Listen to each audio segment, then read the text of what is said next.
Indian শিকে মালটা গাছটি দেখতে পাচ্ছেন এবং এই গাছে এখানে দেখুন দুটো ফল মানে দুটো মালটা হলুদ হয়ে গেছে। তার কারণ কি? দুটোতেই কিন্তু ফাঙ্গাস লাগার কারণে এটা হচ্ছে। আর এই ফাঙ্গাস লাগলো কি করে, এটাই হচ্ছে প্রশ্ন। কদিন আগেই আমাদের এখানে একটি ঝড় হয়, বৃষ্টি হয় সঙ্গে প্রচুর।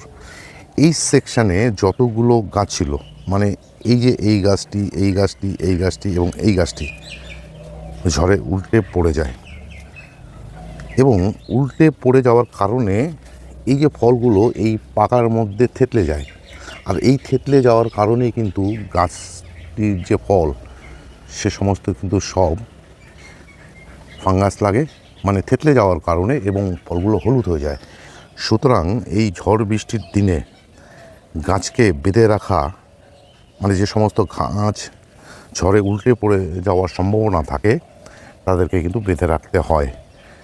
আমারও বাঁধন দেওয়া ছিল, কিন্তু কিছুদিন আগেই, মানে কয়েকটা দিন আগেই আমি গাছগুলোতে দিয়েছিলাম মিক্স খাবার। আর এই মিক্স খাবার দেওয়ার জন্য এখানে যে বাঁধনটি দেওয়া ছিল সেটা খুলে ফেলেছিলাম, আর সেটাই হয়েছিল আমার কাল।